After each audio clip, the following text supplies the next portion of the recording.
राधे राधे दोस्तों, स्वागत है आपका अपने चैनल सन्नी ब्लॉगिंग चैनल में। जैसा कि आप सब जानते हैं, होली का पावन पर्व आने वाला है और आप सभी को पहले ही इस पावन पर्व की हार्दिक शुभकामनाएं। वैसे तो काफी जगह इस पर्व को पूरे 7-8 दिन मनाया जाता है। ब्रज में, उत्तराखंड में यह पर्व बड़े ही धूमधाम से और हर्षोल्लास से मनाया जाता है। बरसाना और मथुरा में तो लठमार होली और वहाँ की होली पूरे विश्व में प्रसिद्ध है।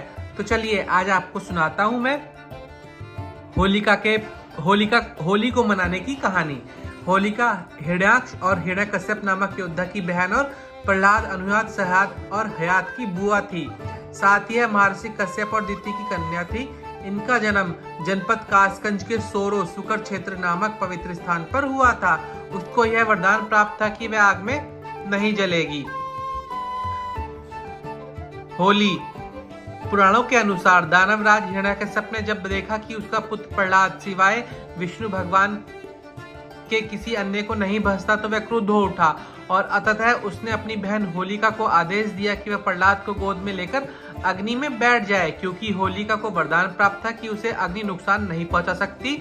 किंतु वह इसके ठीक विपरीत होलिका जलकर भस्म हो गई और भक्त प्रहलाद को कुछ भी नहीं हुआ। इसी घटना की याद में उस दिन होलिका दहन करने का विधान है। होली का पर्व संदेश देता है कि इसी प्रकार ईश्वर और अन्य भक्तों की रक्षा के लिए सदा उपस्थित रहते हैं। होली की केवल यही नहीं बल्कि एक और भी कहानी प्रचलित है।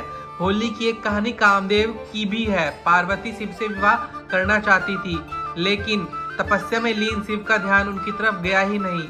ऐसे में प्यार के देवता कामदेव आ गया और उन्होंने शिव पर पुष्प बाण चला दिया। तपस्या भंग होने से शिव को इतना गुस्सा आया कि उन्होंने अपनी तीसरी आंख खोल दी और क्रोध की अग्नि में कामदेव भस्म हो गए। कामदेव के भस्म हो जाने पर उनकी पत्नी रति रोने लगी और शिव से कामदेव को जीवित करने की गुहार लगाने लगी। अगले दिन तक शिव का क्रोध शांत हो चुका था। उन्होंने कामदेव को पुनर्जीवित किया। कामदेव के भस्म होने के दिन होलिका जलाई जाती है और उनके जीवित होने की खुशी में रंगों का त्योहार मनाया जाता है। महाभारत की एक कहानी के मुताबिक युधिष्ठिर को श्री कृष्ण ने बताया, एक बार श्री राम के एक पूर्वज रघु के शासन में एक असुर महिला थी। उसे कोई भी नहीं मार सकता था क्योंकि वह एक वरदान द्वारा संरक्षित थी। उसे गली में खेल रहे बच्चों के अलावा किसी से भी डर नहीं था। एक दिन गुरु वशिष्ठ ने बताया कि उसे मारा जा सकता है यदि बच्चे अपने हाथों में लकड़ी के छोटे छोटे टुकड़े लेकर शहर के बाहरी इलाकों के पास चले जाएं और सूखी घास के साथ साथ उनका ढेर लगाकर जला दें। फिर उसके चारों ओर परिक्रमा करें, नृत्य करें, ताली बजाएं, गाना गाएं और नगाड़े बजाएं। फिर ऐसा ही किया गया। इस दिन को एक उत्सव के रूप में मनाया गया जो बुराई पर एक मासूम दिल की जीत का प्रतीक है। श्री कृष्ण और पूतना की कहानी। होली का श्री कृष्ण से गहरा रिश्ता है। जहां इस त्योहार को राधा कृष्ण के प्रेम के प्रतीक के तौर पर देखा जाता है, वहीं पौराणिक कथा के अनुसार जब कंस को श्री कृष्ण ने गोकुल में होने का पता चला तो उसने पूतना नामक राक्षसी को गोकुल में जन्म लेने वाले हर बच्चे को मारने के लिए भेजा।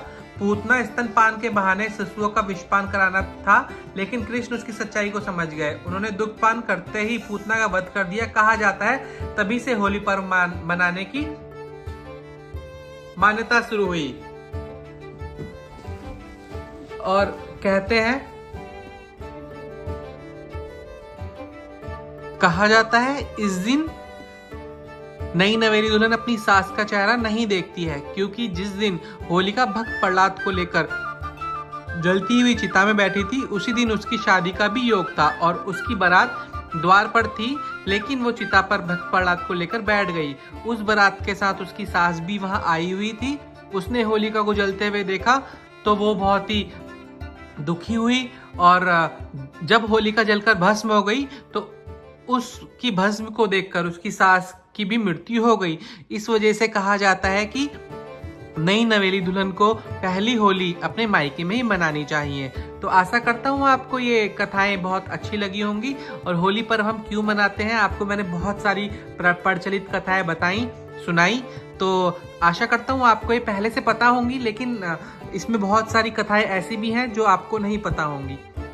आशा करता हूँ आपको ये कथाएं बहुत अच्छी लगी हो। मिलता हूँ आपसे एक ऐसे ही व्लॉग में ऐसी ही कथा के साथ। राधे राधे दोस्तों।